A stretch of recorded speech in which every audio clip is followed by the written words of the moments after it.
Next है importance of coordination, यानी कि जो हमारा कोऑर्डिनेशन है वो क्यों ज़रूरी है, हमें कोऑर्डिनेशन होना क्यों ज़रूरी है। तो सबसे पहला पॉइंट है ग्रोथ इन साइज़, यानी कि जब हमारी जो ऑर्गेनाइजेशन होती है, जब उसका साइज़ बहुत बड़ा रहता है, अगर हम वहाँ पर कोऑर्डिनेशन नहीं करेंगे तो हमें पता है कि जो सारा जो काम है वो सब कुछ फैल जाएगा। एग्जांपल हम स्कूल से ले लेते हैं कि स्कूल में हमारे क्या होता है, पीरियड्स डिसाइडेड रहते हैं कि कौन सी पीरियड में कौन सी टीचर आएगी। तो उन टीचर्स ने सबसे पहले क्या करा होगा, बैठ के आपस में कोऑर्डिनेट करा होगा कि हाँ मैं इस टाइम पर फ्री हूँ, या फिर मैं इस टाइम पर इस क्लास में जाऊँगी तो आप ये वाली क्लास ले सकते हैं।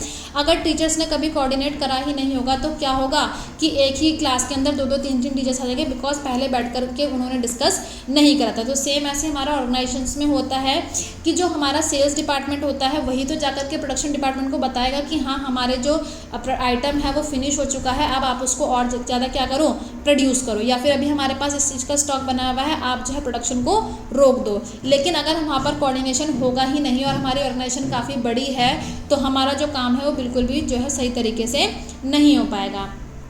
नेक्स्ट है फंक्शनल डिफरेंशिएशन। फंक्शनल डिफरेंशिएशन का मतलब होता है कि जो हमारी ऑर्गेनाइजेशंस होती हैं उसके अंदर काफ़ी तरीके के फंक्शंस जो है किए जाते हैं, जैसे कि प्रोडक्शन का फंक्शन अलग होता है, सेल्स का फंक्शन अलग होता है, मार्केटिंग का फंक्शन अलग होता है, ह्यूमन रिसोर्स का फंक्शन अलग होता है। तो इन सारे ही जो हमारे डिपार्टमेंट्स होते हैं इन सबका आपस में क्या होना चाहिए, कोऑर्डिनेशन होना बहुत ज़रूरी है। जैसे कि अभी हमने एग्जांपल लिया कि अगर सेल्स डिपार्टमेंट जाकर के प्रोडक्शन डिपार्टमेंट को बताएगा ही नहीं तो प्रोडक्शन डिपार्टमेंट को कभी पता ही नहीं लगेगा कि उसको कब आइटम्स को प्रोड्यूस करना है, कितने आइटम्स को प्रोड्यूस करना है या नहीं करना है। और अगर वो अपनी मर्जी से प्रोडक्शन डिपार्टमेंट प्रोड्यूस करने लग जाएगा तो हो सकता है कभी वो आइटम्स जो है कम बना दे, या फिर हो सकता है वो आइटम ज़्यादा बना दे, तो वेस्टेज ज़्यादा होगी। और अगर उसने आइटम्स कम बनाए होंगे तो जो हमारे कस्टमर्स हैं वो हमारे साथ से छूट जाएंगे, बिकॉज हम उनकी ज़रूरतों को पूरा नहीं कर पाएंगे।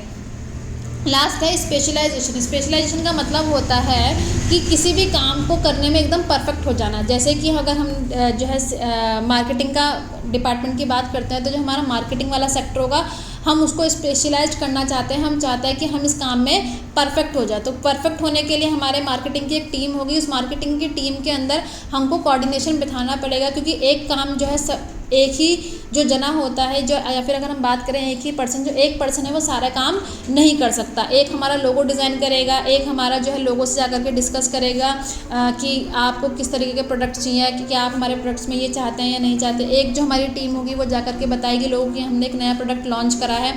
तो इन सबके बीच में क्या होना चाहिए, एक कोऑर्डिनेशन होना चाहिए, तभी हम किसी चीज़ में क्या कर पाएंगे, स्पेशलाइज्ड हो पाएंगे, किसी भी काम में एक्सपर्ट हो पाएंगे। लेकिन अगर कोऑर्डिनेशन नहीं होगा तो हम जो पहला स्टेप है, यानी कि कुछ भी जो हम काम लेकर के बैठे हुए होंगे हम उसी पर अटके रह जाएंगे और हम आगे ग्रो नहीं कर पाएंगे।